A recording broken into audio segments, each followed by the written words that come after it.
And hello, welcome to this video. In this video, I want to talk about using some C# code. Okay, C# code inside. C# code inside this cshtml. Now, I've already written up some things for you. For example, variable declaration, and of course the use of lambda functions. If you're not sure what lambda functions are, they are just the very most basic form of functions in C#. Lambda functions C#. Okay, so this is a page you can explore, but with C#, yeah, you can just do some testing and you'll be able to do things just nice. Okay, so I'm going to start us off with math. Okay, how to do some C# math. Okay, and I'm going to of course cover a lot of the concepts that I did in the last few videos, which means extensive use of Git. So what am I going to go through? Yeah, again, I'm going to talk about variables, and I'm going to do some math with the variables. So for example, multiplication, and of course I'm going to use some lambda functions.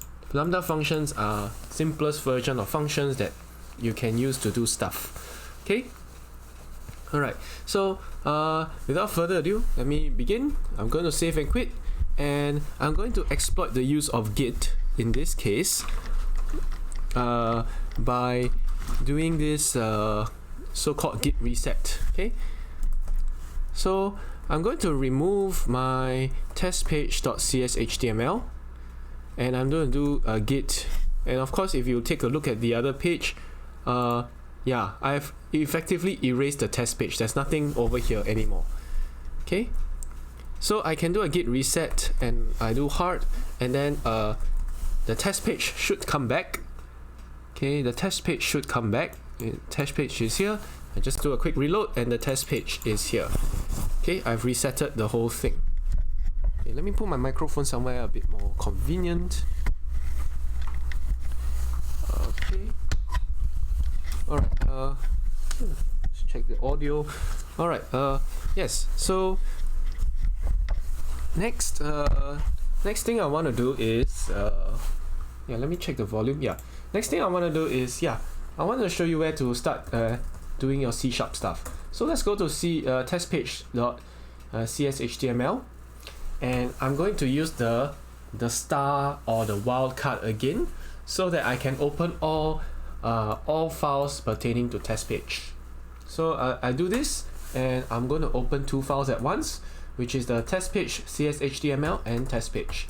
So just use :bn to switch back and forth like I'm doing now repeatedly. Okay, and now yeah, what's going on here? Okay, you have an add page, add model, and add something, and I just want you to remember C# razor syntax. Okay, it's the razor syntax for ASP.NET Core, .NET Core. If you take a look at the add page, okay, add page is basically important. It says here it will have different effects depending on the type of file which appears. Okay, in a cshtml file, that indicates that the file is a razor page. Okay, so this is something to do with razor. So that one just ignore, leave it aside, and look at the add model. Okay, add model is a directive that specifies some type of model passed onto view or page. The syntax is to use add model, then type of model here. So this is the page model that we define in this place here. Okay, this is a page model kind of a class. So this is where the bulk of your C# code is going to interact with your web page. But for now, don't worry about that too much just yet. I just want to demystify what these things are. And the first place you probably want to use to play with C# is this block of code here. So whenever you have the add and then some curly braces, it indicates that the code here is C# code. Alright. So in C# code, you can usually start by declaring some variables, and when you want to display your variables in the HTML code, you use the @ sign again. Okay, so for example, I want to display this variable which is already here called view data title, right? So what can I do? Instead of this test page here, I will delete the word. Okay, I can use the DW instead of using insert and then I delete 8 times. I'm going to undo that.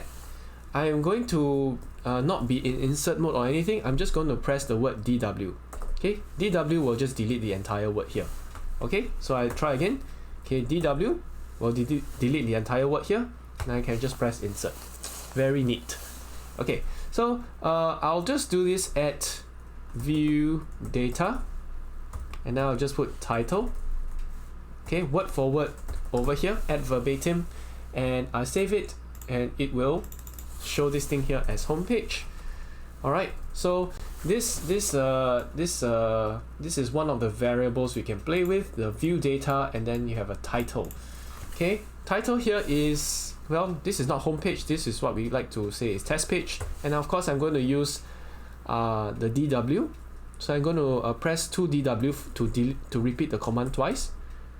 Okay, try again. 2DW. Okay, that will delete the words home and page.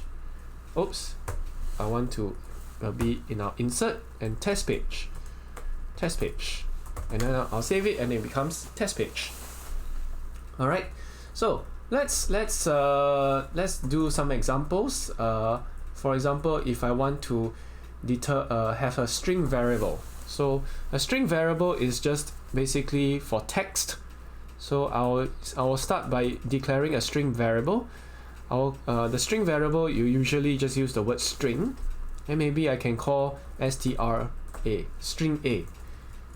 Okay, so whenever you declare a variable in C#, you need to use the you need to define the type of variable it is. Okay, so that's what you need to do. Then after that, string, you can then assign a value to it. So for example, string A is hello, or maybe I will just type like so. And okay, the other thing about C# is that you need, just like other C++ or C codes, if this is your first time coding, just make sure to have a semicolon at the end of almost everything you declare.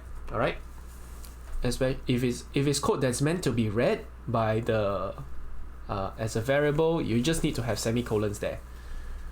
Okay, so I'm gonna yank this and I'm gonna paste it here using the visual line, and of course I will need to undo. I'll paste it here, and you can see then you have this hello, this is test text.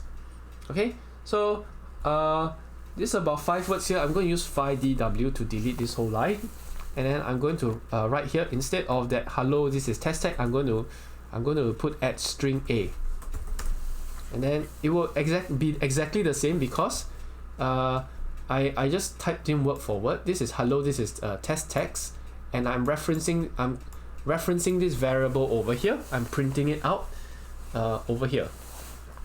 That's what we're gonna do. All right, so that's a thing. So if I want to modify the string variable, I can do so like this, and I will just save 1 2 3 4 5. Okay, so I'm modifying string A. So when I modify string A and then I call string A over here, meaning to say when I use this line of code, I am displaying the value of string A. Okay, so how the dotnet interpreter or whatever will read the code? It will read the add page, then add model, test page model, then it will read this line of C code, C# code, and then it will read this HTML. Now, of course, yes, when you read in this sequence, dotnet, the interpreter, whatever, will know that, hey, I just declared this string A here, and string A will take this value, hello, this is test text 1 2 3 4 5, and then it will display all of this. It will read all of this, and it's like, okay, now I need to start doing HTML. Okay, and then I need to print out the value of string A because I use this at string A. Okay, so I'm going to reload. Okay, I'm going to write first, and then it will reload automatically. So hello, this is test text 1 2 3 4 5. All right, so next thing I want to show is quickly how to write comments. In C# you use // to write comments. Use // to write comments. Okay, if I don't use the // what happens? If I just write a comment like this, okay, the C# or .NET will look at this thing as like, okay, what are you trying to do? Are you trying to this doesn't look like keywords I'm used to, so please redo your code. There is some error. So you can see here all the errors will start coming out, so you need to correct it. So what we can do is to use comments, which is // and then after that we save, and then yeah, our page is fixed again. Now if I'm not wrong, the other way to delineate comments or to show that it's a comment is to use the /*. So /* means to say, okay, anything after this thing is going to be a comment, and then the last part */ is that anything after this will be normal C# code. So this is the other way to ensure that a block of code is a comment. Okay, I'm going to save, and literally nothing will happen because this is a way of showing that it's a comment. So what I like to do is that what a good habit for coders is to always comment on what you are doing when you type out your code. If not, when you look back 2 or 3 weeks later, you will you'll stare blankly at this line of code and say, it's like, what's going on, right? So try to comment on your code. So this is how we define string variables, and this one you can I'll make another note here. You can also type define string variables in the following manner. Okay, so first, a variable needs 2 pieces of data at least. One is the type. You need to define the type of the variable, and then you need to give it a value. Okay, so string. Okay, but of course you can do them in 2 separate lines. It makes it less confusing. However, if you want to do it in the same line, that's fine. So I can use string strb equals hello, I am string b. Okay, so why is it giving me an error? Because I forgot the semicolon. Always put the semicolon. Alright, so let's print out string b at string b, and then we close the paragraph in HTML, and then what happens? It says hello, I am string b. Okay, so this is basics of string variables, how to store text, how to do it in C#. So C#, it's a kind of different from HTML. You can do a lot more with C#, like a lot of math and stuff. So yeah, let's begin doing a little bit of math with C#. Okay, so okay, let's do some math. All right, so I'm going to define maybe 4 variables. Okay, double A, B, C, D. Okay, all right, so I can't just do double A. Hold on. Okay, so I wanted to declare 4 variables and type them all as doubles. So the correct way to do it is not okay, let me slow down a bit.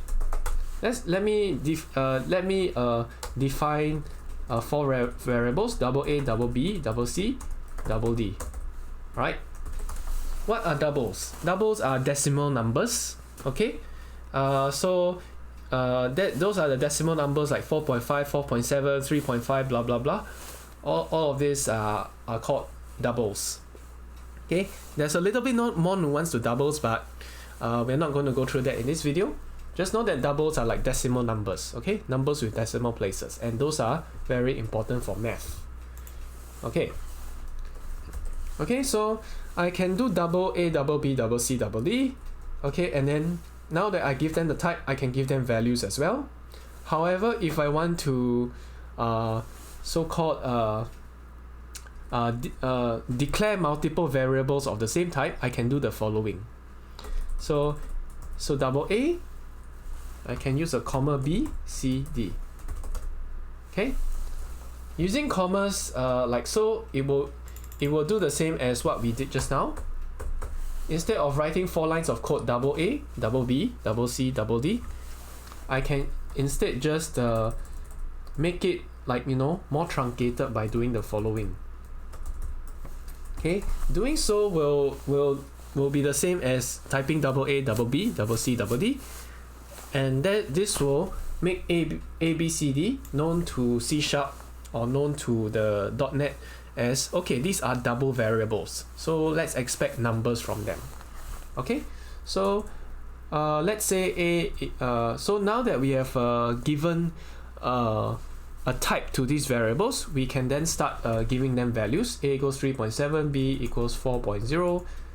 Of course, I need the semicolon. C equals to 5, D equals 4. Okay, so I can now print the I can now make a new block of code, and then I'll say here, okay, now let's print some numbers, double variables. Okay, double precision. They're called double precision numbers, I think. So let's put this here. Paragraph at A. Then close the paragraph. Close the paragraph. Paragraph at B. Close the paragraph, and then we'll save, and you see the two numbers actually pop out. Now if you want the two numbers to be on the same line, I think you can. At C, at D, well, let's see what happens. Okay, we have literally the number 54 down there. So if you put a comma here, let's see what happens. Okay, literally we have a comma between the C and the D. Okay, so when you type at C, okay, the number C is given. When you type at D, the number D is also given. All of these are double variables. Okay, so yeah, now that we have learned how to so-called declare double variables, let's do some math. Okay, let's do some addition. Okay, so let's have a number E equals to C plus D. Let's see whether that works. Okay, it will say, oh, error. Why? Because E does not exist in current context. Remember, to declare a variable, we always need to give it a type. So we always need to give it like this double E. Okay, once we type double E, it should be fine. Okay, so we can type over here, paragraph at E equals to at C plus at D. Okay, and that's what we are doing in this line. So I'm just typing it out here, and then save, and then what happens? Okay, 9 equals 5 plus 4. Okay, not that genius, but you know, okay. But the nice thing about this is that if we change the value of C, E will change, and then this paragraph here will change as well. You can see we changed it 3 times. 9.5 equals 5.5 plus 4, which is a true statement. We can do division as well. Okay, we can do division. Okay, so double F equals C over D. Alright, so I'm going to write this here. Oh, yank and paste. Let's do a division. So change E to F and C divide by D. Okay. and then you see this line here, 1.375 equals 5.5 over 4. Okay, there is multiplication.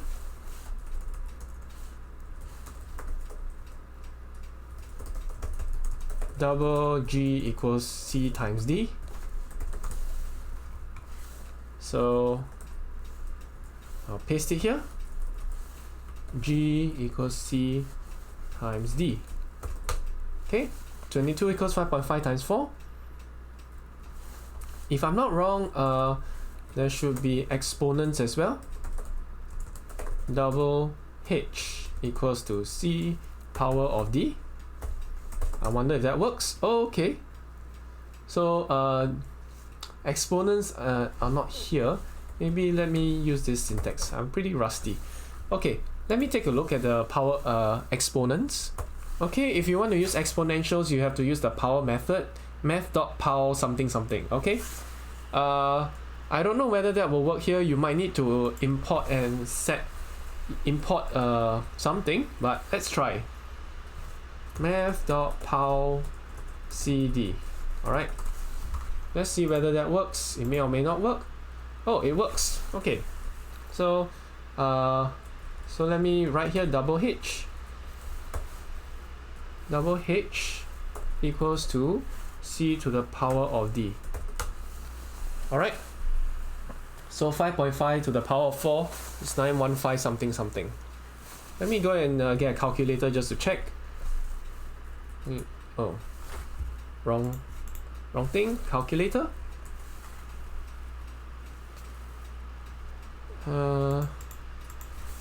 Equals 5.5 to the power of 4. It's about, yes, it's the same. So this is how the exponents work, right? There's divide and subtract as well. Oh, we did divide. We have not done subtraction yet. Let's do subtraction.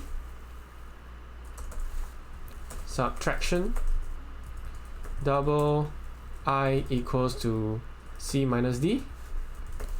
So things seem okay. So yank this, and then I'll paste it here. Oh, I'll paste it here. Yeah, paste a few more. I equals to C minus D. Alright, 1.5 equals 5.5 minus 4. Okay, that's subtraction. And then of course, interestingly enough, we have modulus. Okay, what is modulus? I'll show you. Double J equals to C mod D.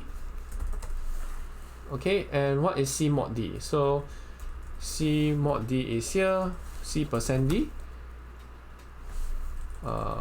Should be J. Okay, modulus D, or this thing is actually talking about, oh yeah, this is actually talking about remainders. So 5.5 divided by 4 is actually 1, and you get a remainder of 1.5. Okay, so using the percent or modulus sign, you won't get this the remainder. Okay, so let's see, modulus in C#. If I'm not wrong, this is the modulus operator. So this is a C# station. You can use modulus. Modulus will basically help you find a remainder. So modulus. Okay, modulus. So if you're not sure what modulus is, modulus means remainder. Okay. So yeah, we have done a bunch of mathematical operations, and we have dealt with strings in this video. Hopefully this help you along your journey to find C# a little bit less confusing. Yeah, I've gone through a lot. Can rewatch the video again if you wish. I hope this was helpful. And of course, as is customary for me, I always like to save things. Remember, you want to do a save. To save it properly, I want to add the files, testpage.cshtml, and then I'll put star, because I want to save everything that begins with testpage.cshtml. So I'll do this, and then of course I'll commit added math functions and variables. Okay, after that you just do a customary git push where well, I'll just enter in my username and password, and then it will go online. Okay, so I will do a git push, type in my username, which you can find online. I will type in my password. Yep, so I typed in my password and I uploaded it. So things on the Git repository online should look a bit different now. If we look at our cshtml, we look at our test page cshtml, we will have all the changes saved. Okay, good practice is that you should always check your GitHub or GitLab or whatever. Make sure your online repository has registered the changes, okay, before you exit and close and delete whatever local repository you have. This is very important, so that you make sure the version on the cloud is the same as the version on your PC. You do not want to waste time doing a lot of changes and then you upload it to the cloud incompletely or incorrectly, and then all of a sudden all your work is gone. Okay, so again, you have the git add. Okay, I add the files I want to change, I commit, giving a message, and then I push it up to GitHub. Alright, so that's all. Thanks for watching.